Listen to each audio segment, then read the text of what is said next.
Bismillahirrahmanirrahim. Assalamualaikum warahmatullahi wabarakatuh.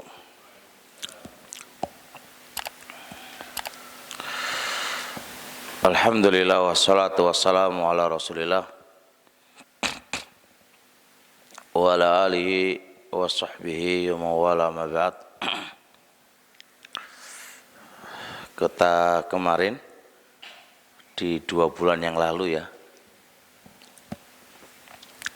kita bahas tentang babul khulu. Seorang istri meminta cerai. Seorang istri meminta cerai.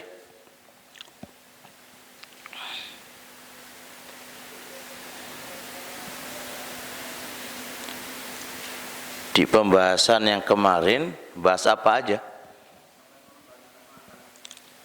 Mengembalikan mahar sudah ya. Baik, sekarang kita lanjutkan hikmah disyariatkannya khulu. Apa hikmah disyariatkannya khulu?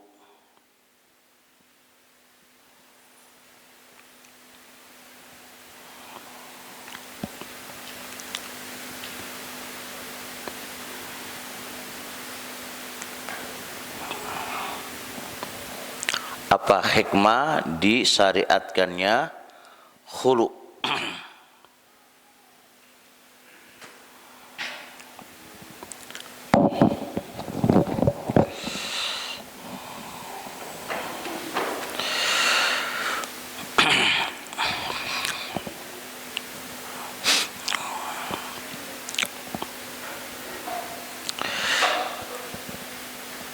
Dijelaskan oleh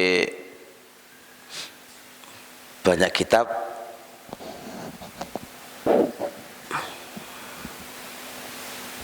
Di antaranya hikmahnya adalah Allah Subhanahu wa taala sudah menetapkan talak itu di tangannya kaum laki-laki. Allah menetapkan apa? Talak itu di mana? Di tangannya kaum laki-laki.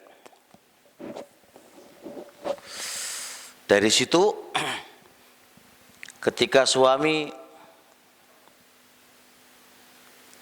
merasa tidak bisa hidup bersama istrinya, enggak senang dengan istrinya, enggak suka dengan istrinya, maka dengan mudahnya dia menjatuhkan talak. Ya apa enggak? Nah, giliran wanita. Wanita itu juga semisal laki-laki. Dia juga punya perasaan semisal perasaan laki-laki. Manakala seorang wanita tidak bisa hidup dengan laki-laki itu, nggak bisa hidup dengan laki-laki itu, nggak bisa hidup, bisa jadi karena apa? Karena kondisi suami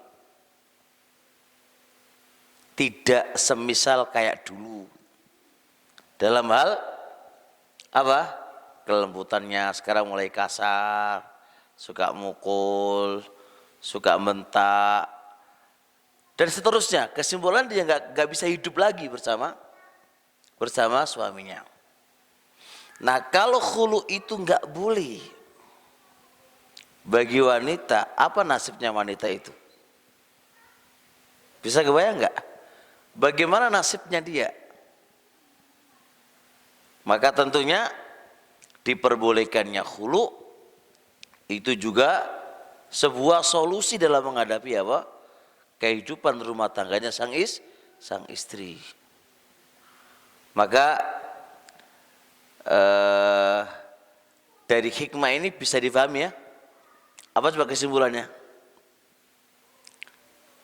Apa kesimpulannya dari keterangan tadi? Jadi kalau kaum laki-laki sudah diberikan hak mentalak, dengan hak talaknya itu dia bisa menjatuhkan talak kapan saja kepada istrinya, manakala dia tidak bisa hidup bersamanya bersama dia. Seorang istri juga punya perasaan, juga punya keadaan. Manakala seorang istri nggak suka dengan suaminya, manakala seorang istri tidak bisa hidup bersama suaminya, maka tentunya kebijakan dari syariat diperbolehkan bagi si wanita menggugat apa? Cerai, meminta cerai dalam rangka supaya lepas dari apa? Dari kriminalnya suami, supaya dia bisa lepas dari kekeruan kehidupan bersama suami.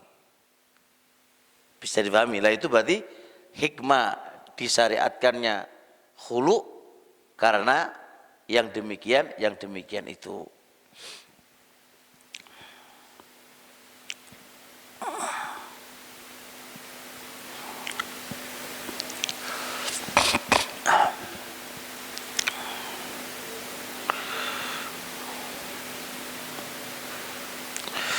Taib. Kemudian selanjutnya kemarin kita sudah bahas hukum khulu, sudah kan ya? Hukum khulu sudah, ada yang haram, ada yang wajib gitu ya. Sudah kita bahas.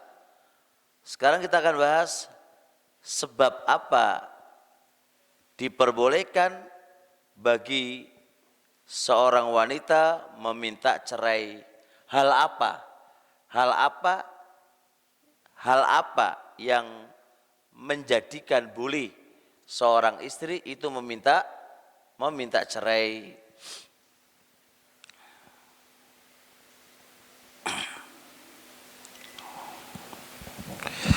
Pertama,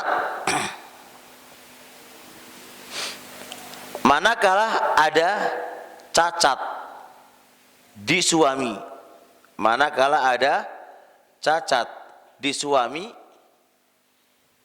yang sebab cacat itu istri tidak condong lagi. Sebab cacat itu istri tidak condong lagi.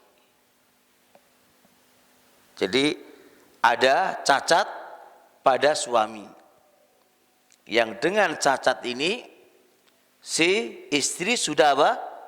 Tidak condong lagi, tidak cinta lagi, dan tidak rindu lagi, dan tidak bahagia lagi bersamanya. Maka kondisi ini boleh dia meminta cerai. Ini berdasarkan ucapan Ibnu Abbas radhiyallahu taala anhu, menceritakan ada saudari Abdullah ibnu Ubay. Ada saudarinya siapa? Abdullah ibnu Ubay. Dia datang kepada Rasul alaihi salatu wassalam. Mengajukan perihal suaminya. Apa itu? Ternyata suaminya itu asyadduhum sawadan, orang yang paling hitam kulitnya. Dua, wa aksaruhum qamatan, orang yang paling pendek postur tubuhnya. Wa akbahuhum wajha, dan orang yang paling jelek wajahnya. Ada 3 cacat di suaminya. Ada 3 cacat pada suaminya. Ini aduan seorang wanita kepada Rasul alaihi salatu wasalam perihal suaminya. Dan niatnya dia adalah ingin meminta cerai dari suaminya. Sebab apa dia meminta cerai? Disebabkan ada cacat di tubuh suaminya, tapi cacat ini menjadikan dia tidak condong lagi. Dengan sebab cacat ini menjadikan dia tidak cinta lagi kepadanya. Qala zaujuha, berkata sang suami ketika diadukan oleh sang istri, suaminya bilang, qala zaujuha, ya Rasulullah, inni a'taituha afdhala mali hadiqatan. Wahai Rasulullah, saya sudah memberikan mahar kepadanya, mahar terbaikku, mahar yang paling bagus, harta yang kumiliki, saya telah berikan mahar kepadanya berupa kebun. Apa kata si suami? Fa in raddat alayya hadiqati, kalau andai kata si istriku mau mengembalikan maharku tadi, saya cerai. Saya terima apa itu? Khulu'nya dia. Saya terima khulu'nya dia. Qala an-nabiyyu alaihi salatu wasalam, ma taqulina, wahai istri, apa pendapat kamu? Mau enggak kamu mengembalikan maharnya dia? Qalat na'am. Iya. Wa in syaa zidtuhu, katanya. Kalau dia pingin tambah, tak tambahi. Kalau dia pingin tambah mahar yang telah dia berikan kepadaku berupa kebun, pingin tak tambahi. Bisa dipahami? Fafarraqa bainahuma, maka Rasulullah memisahkan di antara keduanya. Maka ini sebagai dalil manakala ada aib, ada cacat pada suaminya dan ini menuntut kepada suaminya tidak suka, maka boleh apa? Dia meminta cerai, itu nggak apa-apa. Tapi ya kita sebagai manusia ya menyarankan supaya dia bersabar, kan begitu kan.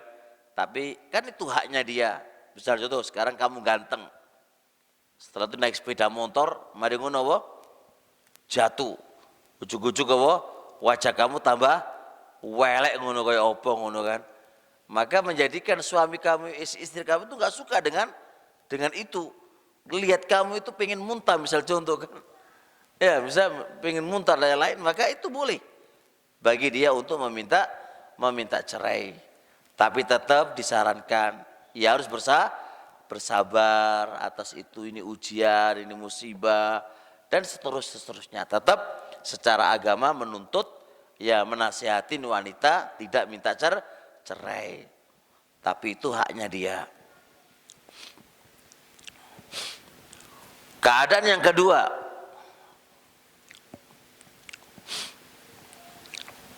yang kedua, wanita boleh menuntut, meminta cerai. Keadaan yang kedua, manakala sang suami itu memberikan maldorot kepada dia. Manakala suami itu memberikan maldorot kepada dia.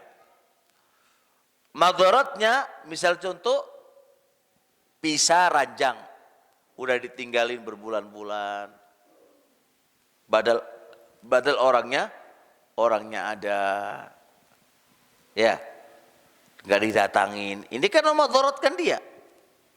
Atau si suami itu yadribuha min ghairi ma sabab, memukul dia tanpa sebab. Namanya moro tangan. Kalau enggak pukulan, dibentak-bentak, dicaci maki, dan itu tidak sekali dua kali, berulang. Wanita sudah nggak kuat lagi hidup bersama dia. Tetap kalau anjuran sabar, kan sabar. Tapi manusia berbeda-beda, nggak kuat sudah. Kalau ini dipaksakan, saya nggak bisa. Nah kalau udah nggak bisa, udah disuruh bersabar atas keadaan yang ada, disuruh bersabar atas keadaan yang ada, tapi dia sudah nggak bisa. Si wanita itu nggak bisa karena keadaan suami kayak gitu. Maka semisal itu boleh apa? Dia meminta cerai. Pernah terjadi pada Habibah bintu Sahal. Terjadi pada Habibah bintu Sahal. Dia itu istrinya Thabit bin Qais. Istrinya tadi Thabit bin Qais. Thabit bin Qais ini dorobaha, suka memukul si istrinya tadi. Maka Habibah ini fa'atat Rasulullah sallallahu alaihi wa alihi wasallam. Lalu Habibah ini datang kepada Rasul alaihi salatu wasallam ba'da subhi, setelah subuh datang ke Rasul itu. Fastakathu, lalu Habibah ini mengadu, mengeluhkan tentang suaminya kepada Rasul alaihi salatu wassalam. Fada'an nabiyyu alaihi salatu wassalam Thabitan, lalu Nabi memanggil Sabit dan didiskusikan dan diketemukan. Apa kesimpulannya? Ya sudah kalau begitu, khudh ba'dha maliha wa farikha. Ya wis, ambil sebagian mahar kamu dan ceraikan dia. Lah sebab ini boleh seorang istri meminta apa? Meminta cerai. Maka lihat hikmahnya. Coba kalau nggak boleh meminta cerai, ya kan? Suami akan apa? Sewenang-wenang kepadanya, mukulin, bentain. Kamu nggak akan bisa minta cerai aja kok, ya kan? Kamu nggak bakal bisa minta cerai, apalagi alasan suami lam tajid raihatal jannah. Istri kalau minta cerai nggak dapat baunya surga. Itu yang diomongkan terus kemana? Ke istrinya. Gimana nasib istri yang antum pukulin setiap hari, yang kamu marahin setiap hari, yang kamu saduin setiap hari, yang kamu tidak bisa memberikan nafkah batin kepadanya, yang ada hanya kamu pukulin aja, ya kan? Gimana nasib dia kalau dia nggak punya hak untuk meminta cerai? Apakah ini bukan unsur kezaliman terhadapnya? Maka hikmahnya boleh diperbolehkan dia minta cerai. Dia juga punya hak kehidupan, dia juga punya hak untuk bahagia, dia juga punya hak untuk ketenangan dalam kehidupannya. Maka hikmah tadi adalah kayak gini ini.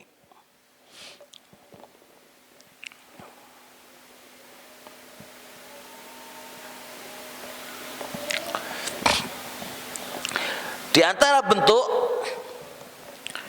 seorang istri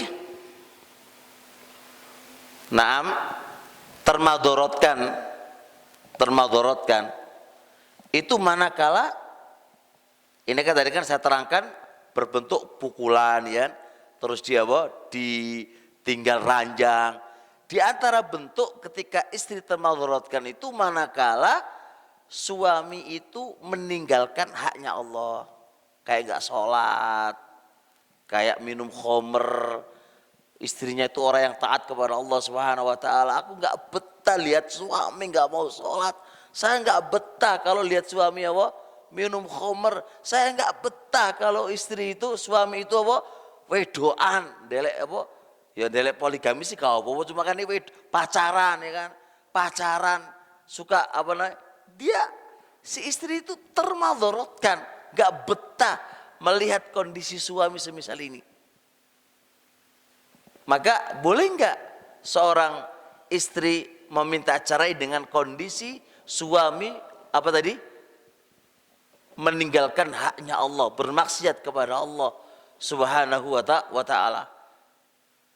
Dan dia enggak betah, termadorotkan dengan kondisi misal ini. Nah, dalam kitab Al-Insaf lil Mardawai menjelaskan, idza taraka zauju haqqallah, apabila seorang suami meninggalkan haknya Allah. Meninggalkan haknya Allah berarti apa? Dia enggak menunaikan haknya Allah, berarti bermaksiat kepada Allah Subhanahu wa taala. Fal mar'atu fi dzalika kazzauji. Maka seorang istri dalam bab ini semisal suami. Ketika suami melihat istrinya meninggalkan haknya Allah, boleh enggak suami menceraikan dia? Boleh, ya kan? Begitu pula ketika suami meninggalkan haknya Allah, suami bermaksiat kepada Allah, boleh enggak istri meminta cerai? Boleh, kan sama-sama adil. Ya enggak? Ketika suami melihat istrinya bermaksiat kepada Allah, enggak sholat atau yang lain, boleh enggak suami menceraikan dia? Boleh kan? Boleh kan? Boleh. Begitu pula kalau andai kata suami bermaksiat kepada Allah, boleh enggak istri meminta cerai? Nah kalau andai kata enggak boleh, lah enak tenan suami itu. Ya kan? Enak banget, enak banget suami itu. Boleh, sebuah keadilan kan gitu kan. Makanya tatakhallasu minhu bil khulu'i. Seorang istri bisa bebas dari suaminya dengan cara meminta cerai. Meminta cerai. Ya, saya ingatkan lagi, itu pun setelah ada nasihat gitu ya. Ada nasihat, istri nasihatin suami, sholat kamu lah gitu kan. Jangan minum khamr lah. Wes sudah berhari, berbulan, mungkin bertahun-tahun itu. Wah, gak betah urip kayak gini ini. Ya kan? Wah, tersayat-sayat apa? Hatinya dia melihat suaminya nggak sholat gitu kan. Nah, semisal ini boleh seorang istri meminta cerai gara-gara dia meninggalkan haknya Allah Subhanahu wa taala dan dia tersayat-sayat. Sebab begini ya kawan. Sebab kalau dia hidup sama suami yang kayak gitu itu berujung dia akan terpengaruh dengannya. Ya wis ayo wasiat bareng-bareng aja wis. Ya gitu kan. Nanti akan begitu luntur apa? Keimanan dia, ketakwaan dia, maka ya wis ayo bareng-bareng maksiat wis. Padha minum khamr, ayo minum khamr wis. Ya udah, jadi begitu akhirnya nanti. Nah, dia masih punya iman, pasti dia tersakiti melihat suaminya, pemimpinnya berbuat maksiat kepada Allah. Ini pemimpinnya loh. Pemimpin dia lah, pemimpinnya kayak koyok ini modele gitu kan. Bagaimana nasib saya kan gitu. Maka dia minta cerai gara-gara yang demikian itu.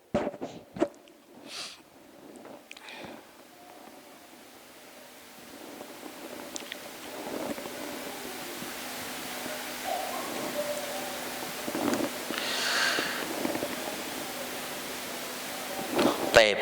Terusnya poin ketiga, hal-hal yang menyebabkan hal-hal yang membolehkan bagi istri untuk meminta apa? Cerai adalah si istri nggak senang sama suaminya. Ini kalau diteruskan akan berakibat durhaka kepada suaminya, akan berakibat menyelisihi perintah-perintah suaminya. Dia takut itu. Jadi awal dalam hatinya itu nggak punya rasa senang kepada suaminya, nggak senang. Cinta ini Pak bukannya dipaksa-paksa Pak ya. Cinta itu akan tumbuh manakala kamu tuh baik sama dia kan gitu kan.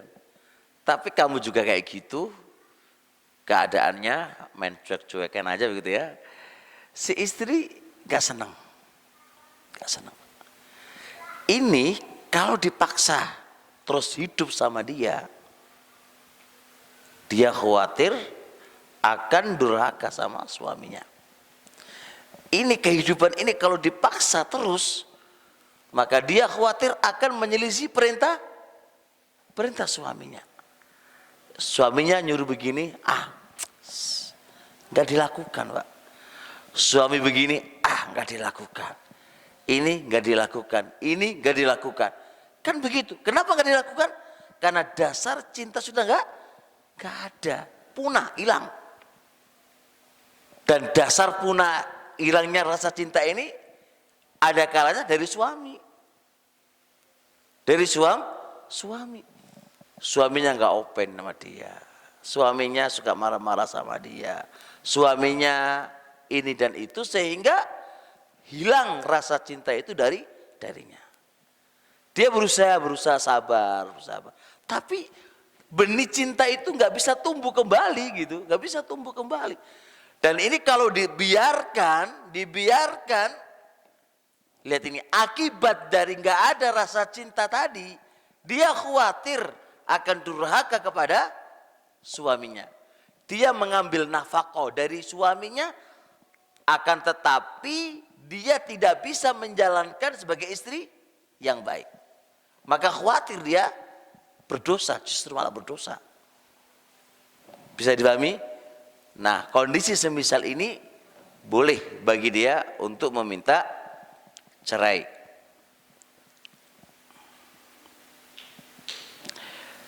Di sebuah riwayat Imam Bukhari, kasusnya istri Thabit ibnu Qais. Kasusnya istri Thabit ibnu Qais. Ja'at ila Rasulillah sallallahu alaihi wasallam. Dia datang kepada Rasul alaihi salatu wasallam. Dia datang kepada siapa? Kepada Rasul alaihi salatu wasallam. Kata dia, ya Rasulullah, Thabit ibnu Qais la a'tibu alaihi fi khuluqin wala dinin. Wahai Rasul, suami saya itu, saya tidak pernah mencaci berkaitan dengan akhlaknya, wala saya tidak pernah mencaci berkaitan dengan agamanya. Artinya agamanya zen, apalagi akhlaknya zen. Walakinni akrahul kufra fil Islam. Akan tetapi aku membenci kufur nikmat kepada suami. Akan tetapi aku nggak suka akan terjadi durhaka kepada suami. Aku kufur kepada suami. Berarti masalahnya apa ini? Masalah dia tidak ada rasa cinta kepada suaminya.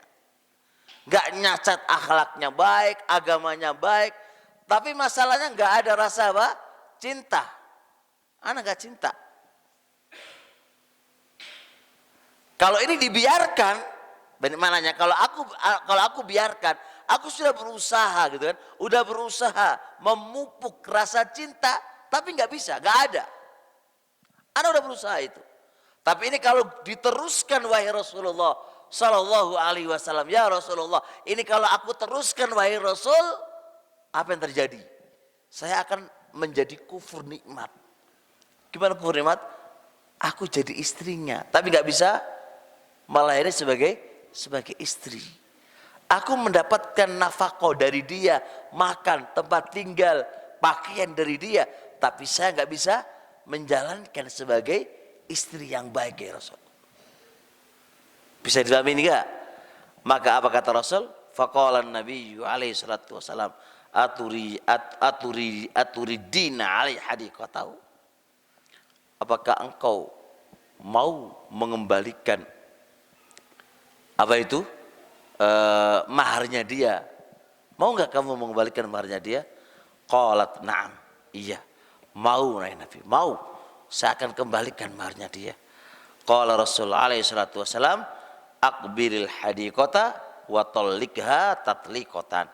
Ya terimahan mahar berupa kebun tadi dan talaklah dia. Rasulullah alaihi salatu wasalam membolehkan apa? Untuk meminta cerai dan memerintah kepada suaminya untuk apa? Untuk menceraikannya. Jadi ini masalahnya apa ya, Pak? Masalah Di dalam dohirnya hadis tadi, masalahnya apa coba? Dia nggak suka. Nggak suka. Tapi tetap diingatkan, wahai para istri. Nggak suka sehari 2 hari langsung minta cerai lah. Nunggu sepije lah kan. Ya anti harus mikir. Kalau itu berkayak ada anak kamu punya anak, gimana nasibnya anak. Ya itu dipikir semuanya lah, dipikir semuanya. Enggak kok ketika nggak suka langsung apa? Jebret, aku gak suka sama kamu, ya wis, ya nggak begitu juga. Artinya tetap berusahalah menjadi wanita solihah. Walaupun awal nggak ada rasa cinta, insya Allah akan tumbuh rasa cinta setelahnya. Kalau udah mentok-tok gitu kan, terus Anda kok hari demi hari ke belakang ini, saya kok malah orang yang malas melayani suami ya, kalau apa? Ya udahlah, kalau begitu keadaannya berarti apa? Berarti boleh bagi anti untuk meminta cerai.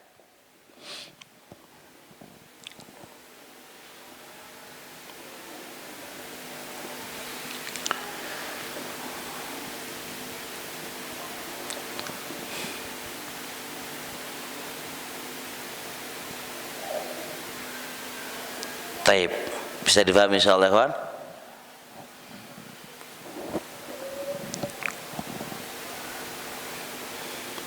Ada pertanyaan seputar ini? Ada? Ada pertanyaan seputar ini? Apa itu? Apa itu?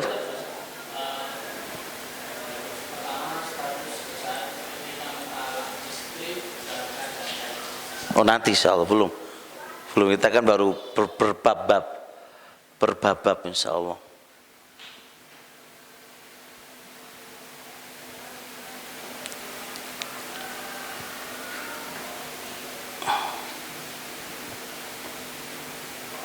Terusnya,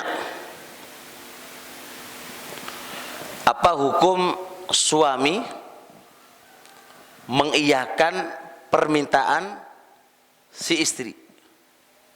Kan istri minta cerai, bisa dipahami ya?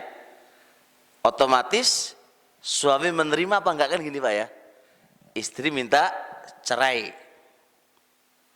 ya gitu kan?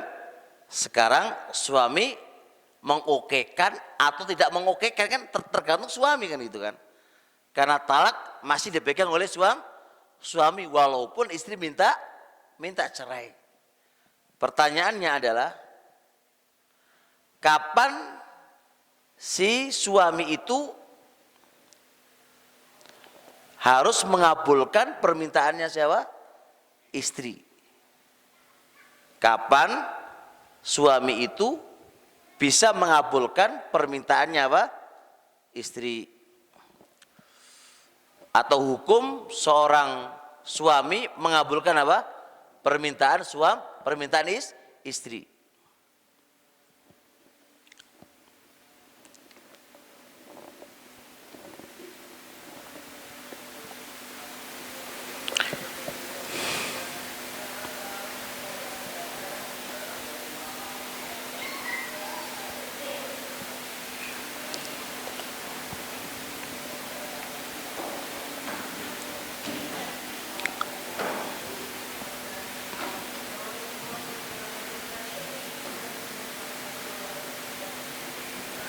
Taib.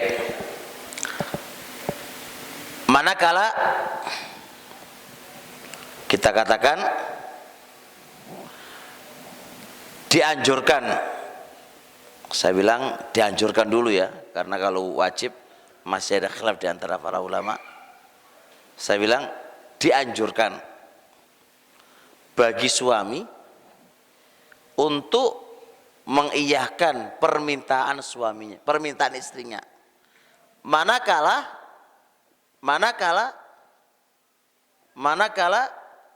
itu sudah nggak bisa dikompromikan ulang.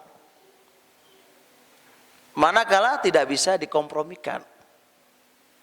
Artinya permintaan itu sesuai dengan real di lapangan. Keadaan istri memang begitu keadaannya. Dia nggak seneng, terus kemudian berefek kepada pelayanan. Nah, kemudian sudah diupayakan supaya ditenangkan begitu, tapi nggak bisa. Maka sudah melihat kondisi misal ini, si suami nggak perlu menunda-nunda. Maka dianjurkan bagi dia untuk apa? Untuk mengiyakan apa yang dia minta. Karena apa? Demi kebaikan dia juga dan demi kebaikan anak-anak juga. Sebab kalau tetap dilanjutkan, otomatis banyak hal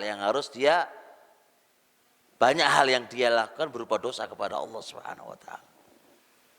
Dan setelah lihat suami kondisi begitu dan sudah diupayakan harus bisa damai, nggak bisa dan seterusnya, jalan keluarnya memang harus pisah. Dia meminta cerai, sudah ceraikan. Nggak butuh nanti aja diapain? Diulur. Kasihan dia sudah nggak bisa hidup gitu kan bersama kamu. Kalau begitu dilepas. Maka dianjurkan untuk dilepas. Bahkan sebagian para ulama mengatakan wajib dilepas. Wajib dilepas. Jadi ada yang berpendapat wajib, ada berpendapat apa sunnah, manakala begitu. Maka lihat aja kondisinya Pak. Kalau saya lihat kondisinya, kalau kondisinya menuntut harus dicerai, bisa menjadi wajib. Manakala si istri justru menambah dosa. Nah gimana dia nggak suka? Bagaimana dia sudah nggak betah sama kamu? Bagaimana dia sudah harus begini begitu malah menambah dosa? Maka lepas, wujuban alaik, wajib bagi anda untuk lepas. Tapi manakala tidak sampai ke derajat arah sana, nggak sampai derajat ke arah sana, maka bisa dihukumnya sunnah untuk mengiyakan dan mengabulkan apa?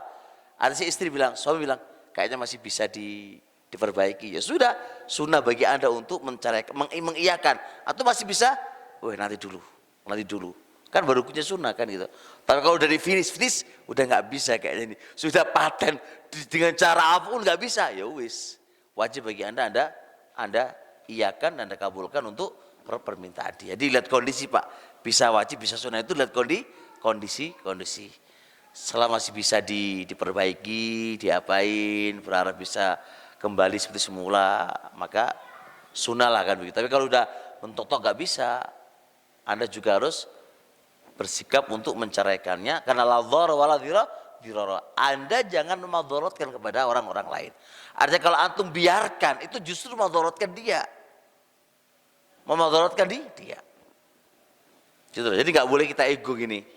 Anda suami selalu mukul dia, bentak dia, terus dia minta cerai. Nggak bakal kamu kuceraikan. Ini namanya memadharatkan. Ya enggak? Kan Anda sering mukulin dia, Anda marahin dia, Anda juga nggak ngasih nafkah batin kepada dia. Tatkala dia minta cerai, nggak bakal kuceraikan. Ini namanya memadharatkan dia. Anda berdosa dong. Kalau Anda nggak mau menceraikan, rubahlah diri kamu kan begitu. Rubahlah diri kamu. Jangan kayak begitu. Kalau Anda nggak mau menceraikan, kalau masih cinta sama dia, maka jadilah kamu suami yang baik, mencintai dia. Gitu.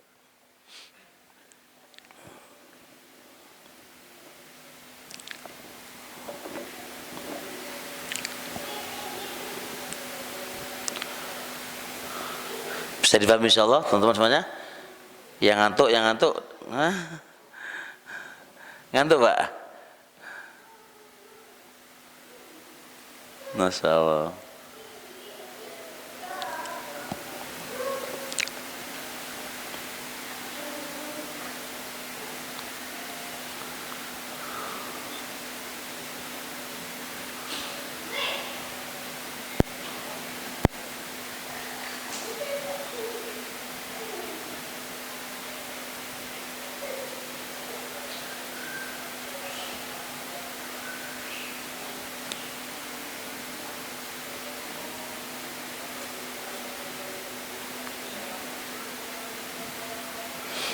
Taib.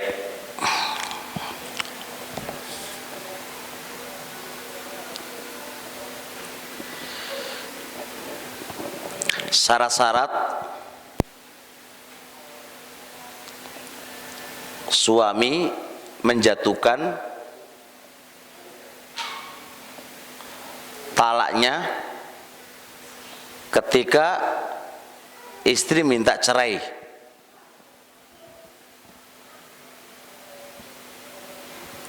Syarat-syarat suami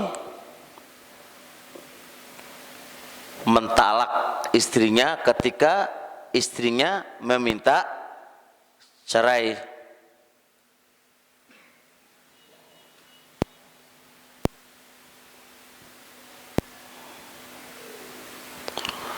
Suaminya harus mukallaf. Suaminya harus mukallaf. Mukallaf balik dan berakal. Balik dan berakal.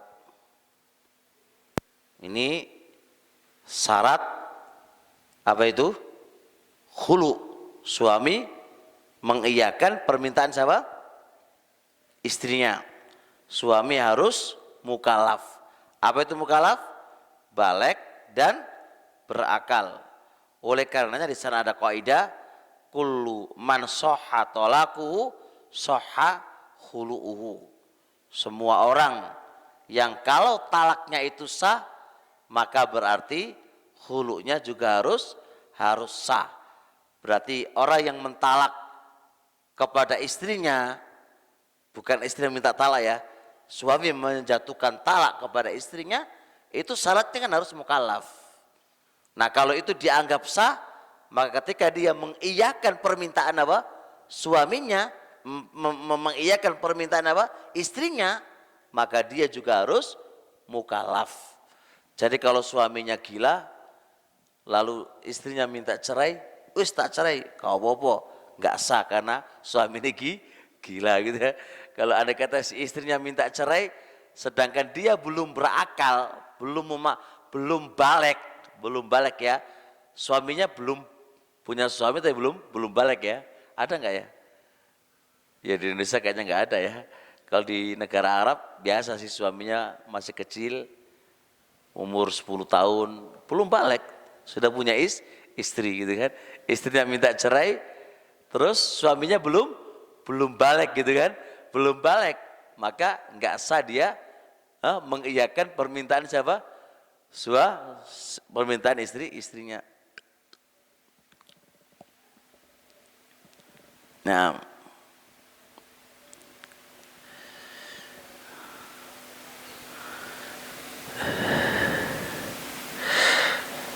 taib ya. Kalau talak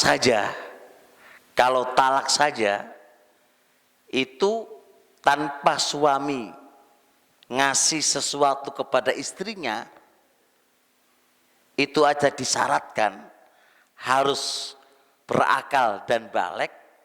Tentunya sang istri yang dia minta cerai itu ngasih sesuatu kepada suaminya, ya enggak? Ya mau enggak? Tentu lebih layak lagi, harus punya syarat suaminya itu harus berakal dan balik. Karena ada imbal-imbalannya duit itu kan. Suami ketika menjatuhkan talak ke istrinya, apakah suami ngasih sesuatu ke istrinya? Kan enggak. Itu saja disyaratkan harus mukallaf. Sekarang istri meminta cerai kepada siapa? Suaminya. Ngasih enggak sesuatu kepada suaminya? Mengembalikan maharnya kan? Ya enggak? Maka tentunya lebih layak lagi suami yang menjatuhkan talak karena khulu harus mukallaf. Harus mukallaf. Bisa dipahami?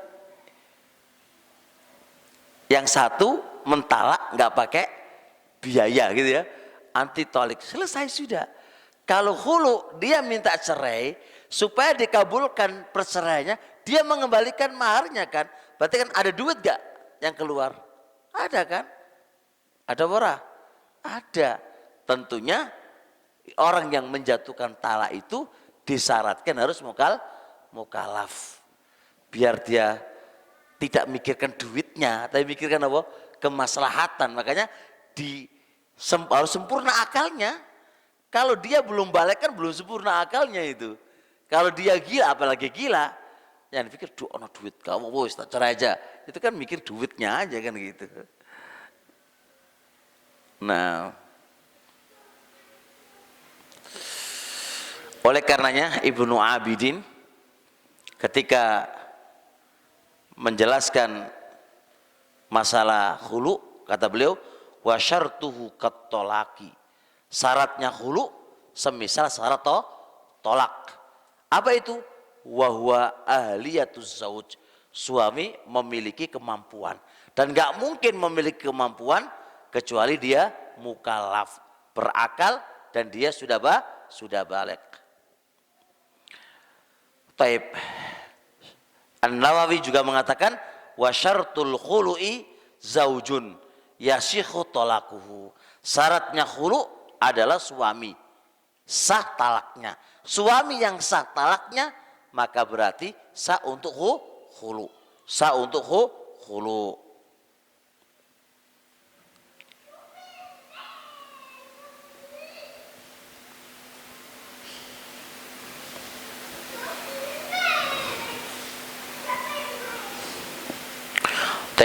Maka akan berimbas kepada anak kecil. Suami belum balik gitu kan, masih sobi, anak kecil. Dia mengokekan permintaan siapa? Istrinya. Sah apa enggak? Tidak sah. Kenapa enggak sah? Karena dia belum balik. Al-Imam Sarkhosi mengatakan wa khulu'us sobi wa talaquhu batil. Khulu'nya bocah kecil dan talaknya bocah kecil itu adalah batil, itu enggak dianggap. Kemudian Imam Nawawi mengatakan la yasikhu khulu'us sobi wal majnuni kama la yasikhu talaquhuma. Enggak sah khulu'nya anak kecil dan orang gila sebagaimana talaknya juga tidak sah. Sebagaimana talaknya tidak sah, maka khulu juga tidak sah.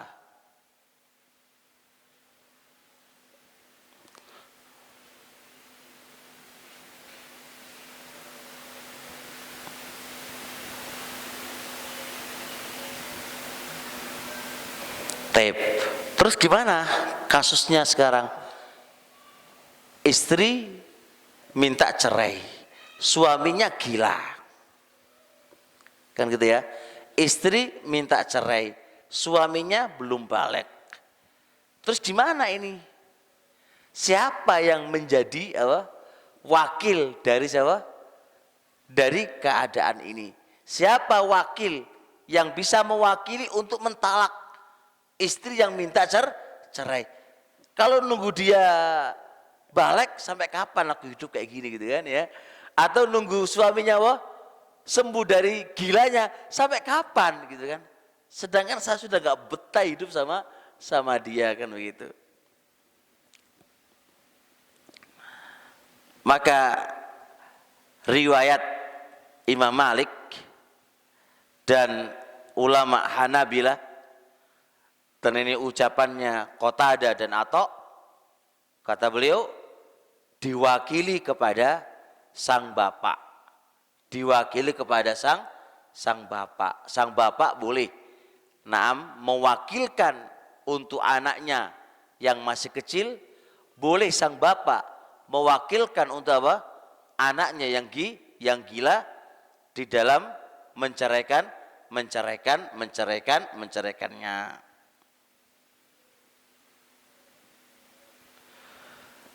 Pertanyaan, kalau dia nggak ada bapaknya meninggal semuanya, harus kemana ini?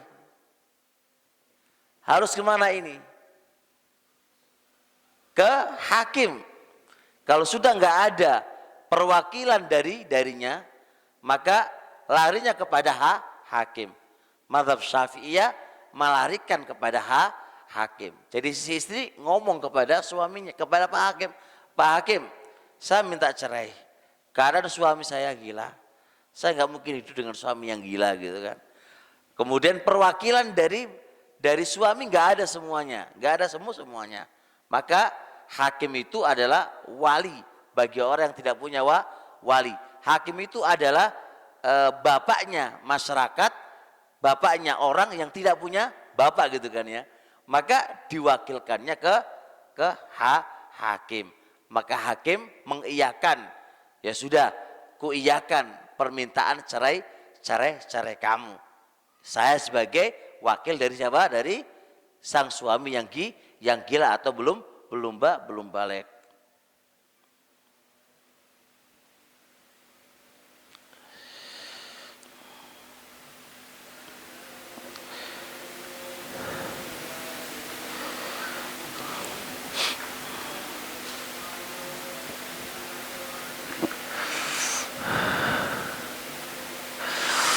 Baik, insyaallah seputar ini cukup dulu. Semoga apa yang disampaikan tadi bisa difahami dan kita akan lanjutkan di waktu-waktu yang akan datang insyaallah taala. Poin-poin pelajaran kini ya kawan, tolong diperhatikan karena saya bilang ini termasuk pelajaran taksil, pondasi dalam kehidupan rumah tangga.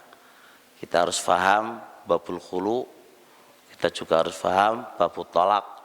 Ini kan urusan rumah tangga. Kalau kita nggak memahami yang kayak gini ini, ya nggak bisa lah hidup berkeluarga tanpa harus paham apa-apa yang harus dipahami dan dipelajari. Tapi sampai di sini insyaallah. Subhanakallahumma hamdik, asyhadu an la ilaha illa anta, astaghfiruka wa atubu ilaik. Assalamualaikum warahmatullahi wabarakatuh.